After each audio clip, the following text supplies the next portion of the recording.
I want to give out some awards. That's what we do here on this show. We like to be bountiful in these awards. And my player of the week is a 37-year-old quarterback who I think is having the best season of his NFL career. Matthew Stafford was incredible on Sunday, and he's been incredible his last two games. You go back to London when they played the Jaguars, he had 4 touchdowns, 0 interceptions.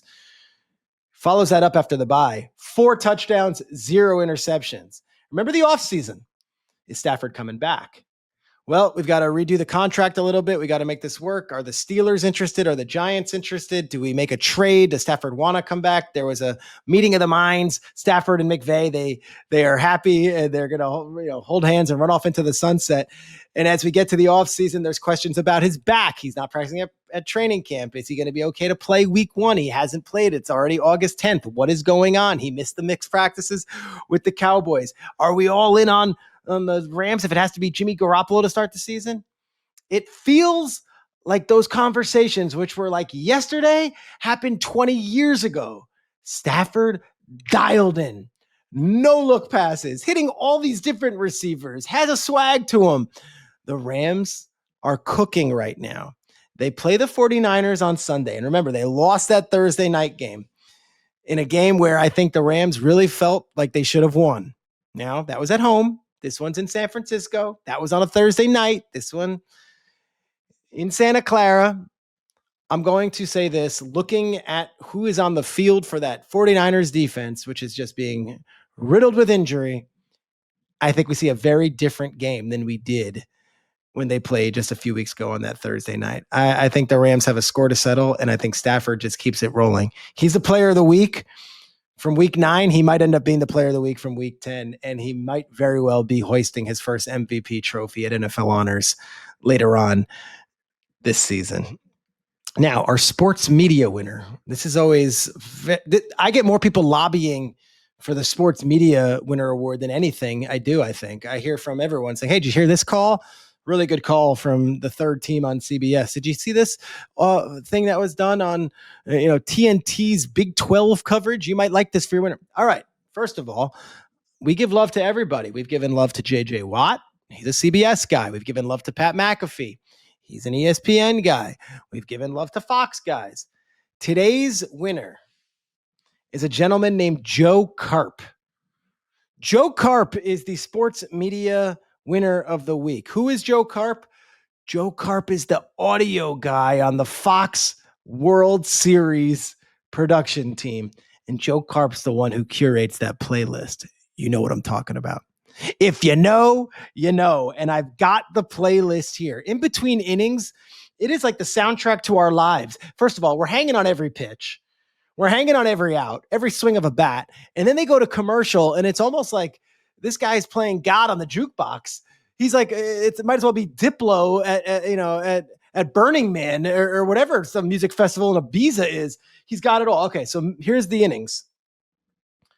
We go through the top of the first. Bon Jovi, It's My Life, banger.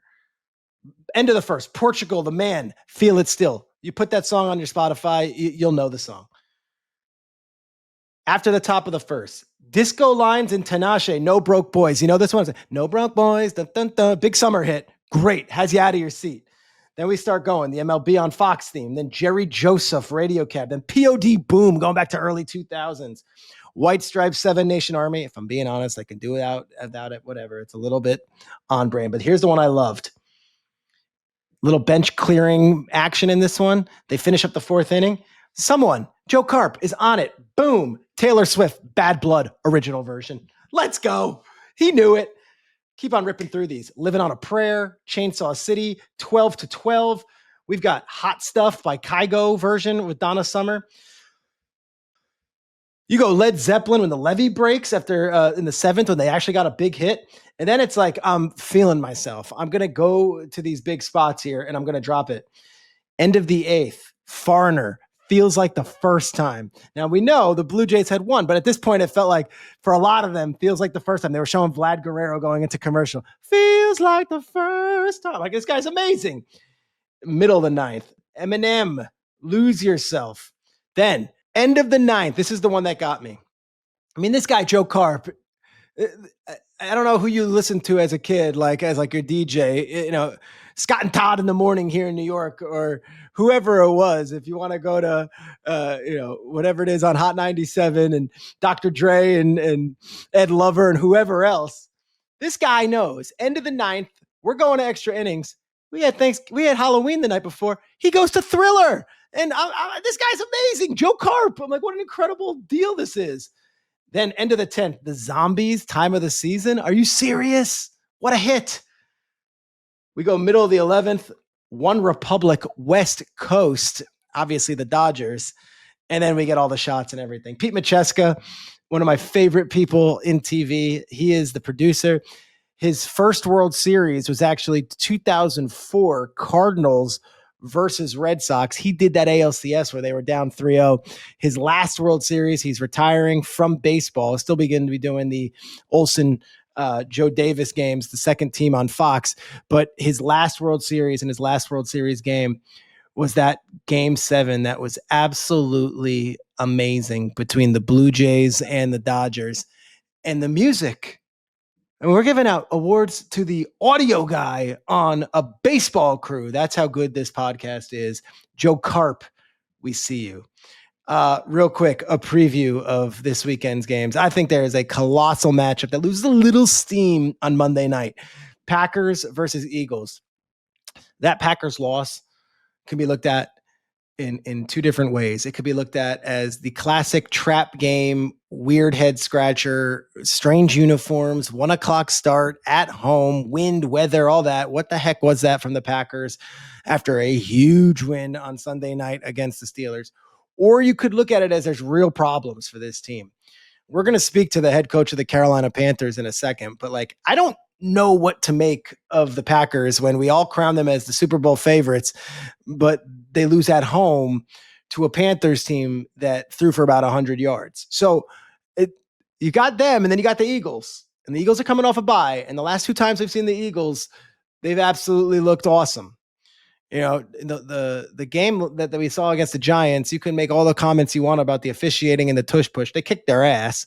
And then the week before that, Jalen Hurts threw for 330 yards against the Vikings, which was the number one pass defense in the league. So Eagles come in off a bye. They have a bunch of new players. Obviously, Brandon Graham's going to be on the field now.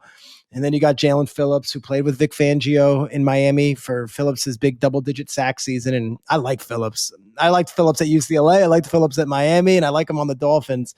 Jalen Phillips is a baller. Jalen Phillips comes to that team. And then Jair Alexander, is there anything left in the tank? I don't know, but he's going back to Green Bay. So that's a fun little storyline considering he was their biggest player for a couple of years there on defense.